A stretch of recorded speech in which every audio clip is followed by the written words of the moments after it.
आम्ही या ठिकाणी पलीकडून उभे होतो. आमचे मित्र गौरव बोर, अक्षय बोर, अनिकेत बोर ते या साईडला उभे होते. BMW ही कार पुण्याच्या दिशेने आली होती. त्या गाडीला आहे ना कमीत कमी 700-800 मीटर पाठीमागे आग लागली होती. हे आम्हाला साईबाबांच्या पालखीतली जी काही व्यक्ती ज्या चालल्या होत्या त्यांनी आम्हाला सांगितलं. गाडीला पाठीमागे आग लागली होती, गाडीतून खालून थिनक्या पडत होत्या. पण जे BMW जे चालक होते ते पण नशीब आमचे मित्र होते. ते नशिबाने आमचे ते मित्र निघाले, ऋषिकेश डोके म्हणून. त्यांनी गाडी थांबवल्याच्या नंतर त्यांचं नशीब एवढं चांगलं का दरवाजे वगैरे काही लॉक नव्हते झालेले. दरवाजे वगैरे लॉक नव्हते झाले, त्यामुळं जीवितहानी टळली. दरवाजे लॉक नसल्यामुळे त्यांना गाडीतून दरवाजे ओपन करून ते खाली उतरले. उतरल्यानंतर डायरेक्ट गाडीचा अचानक जास्त भडका झाला.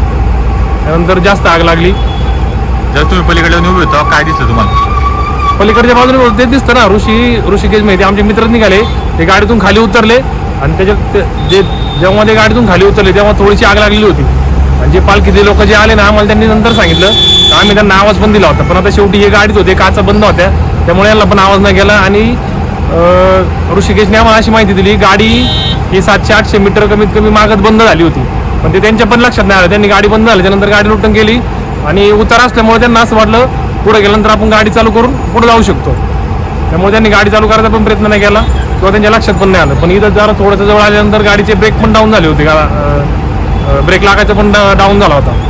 गाडीतून थोडासा दूर त्यांच्या निघाला, त्यांच्यानंतर लक्षात आल्यानंतर ते गाडीतून उतरले. आता त्याच्यानंतर आग लागल्यानंतर पुढे काय केलं तुम्ही?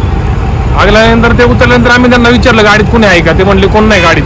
त्याच्यानंतर मग आम्ही गाडीत कोण नाही म्हणल्यावर तर गाडीच्या जवळ सगळे जे कोण जात होते त्यांना आम्ही बाजूला केलं, कारण जास्त पेट घेतला होता गाडीच्या.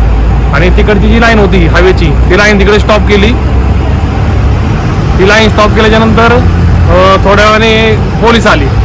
पोलीस आल्याच्या नंतर कमीत कमी 1 तासांनी आता इथे या परिसरात, मंतरच्या परिसरात आपल्या इथे कुठं अग्निशमन दलाची गाडी नसल्यामुळं जुन्नरवरून गाडी आली. गाडी यायला कमीत कमी 1 तास लागला. 1 तास आल्याच्या नंतर ती आग विझवण्यात आली. आताची काय परिस्थिती? आताची काय परिस्थिती, आताची पूर्ण आग विझवलेली आहे. ट्रॉफिक झालं होतं, ट्रॉफिक पण नंतर आम्ही आग पुढे आटोक्यात आल्याच्या नंतर पोलीस बांधवांना आम्ही थोडीशी मदत करून ट्रॉफिक आम्ही हे केलं. गाडीचं मॉडेल काय होतं? गाडीचं मॉडेल BMW ची गाडी होती, X300.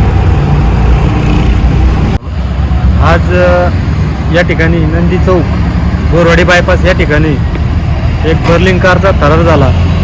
यामध्ये सुरुवातीला आम्ही इथून बाजूला जात असताना गाडीच्या बोनटमधून धूर निघत होता. नंतर त्या गाडीने हळूहळू पेट घेतला.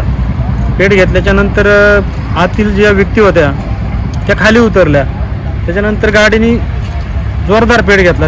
लगेच आमच्या इथले शिवसम्राटचे कार्यकर्ते चेतन जोर असतील, बाकीचे आधी लोक असतील, त्यांनी वाहतुकीला पहिलं स्टॉप करून परिसरातली धोक्याची जी हे होती पातळी ती कमी केली. त्याच्यानंतर इथं खरी गरज होती आपल्याला की अग्निशामक दलाची, पण ते काही इथं उपलब्ध नव्हतं. आपल्याला अवलंबून राहावं लागतं ते जुन्नर आणि खेडच्या अग्निशामक दल. आपल्या या मंचरला आणि मंचरच्या परिसराला खरोखर अग्निशामक दलाची गरज आहे. आणि मंचर हे वाढतं शहर आहे. अचानक कधी आगीच्या घटना लागतात, बिल्डिंग असेल, दुकान असेल, गाडी असेल, त्याच्यामुळं ते आपल्या परिसरामध्ये उपलब्ध व्हावी अग्निशामक दलाची व्यवस्था. त्याच्यामुळं जे होणारं नुकसान आहे ते लवकरात लवकर टाळू शकतं, म्हणजे कमी होऊ शकतं. असं मी ग्रामस्थ सुभाष बोर असं माझं मी मत व्यक्त करतो. तुमचा फ्लॅट, घर, बंगला, व्यापारी गाडे, दुकान, जागा, शेतजमीन, प्लॉट्स विकायचे आहेत का? विकायचे असतील तर आजच आमच्याशी संपर्क साधा. स्थावर मालमत्ता खरेदी विक्रीसाठी आंबेगाव तालुक्यातील विश्वसनीय नाव म्हणजे सीता प्रॉपर्टीज. आमची वैशिष्ट्ये: जलद व्यवहार, तुमच्या प्रॉपर्टीजची योग्य किंमत, मालक व ग्राहक यांच्यात समोरासमोर पारदर्शक व्यवहार. आमचा संपर्क 7972 82 24 33 व 80 10 25 09 54.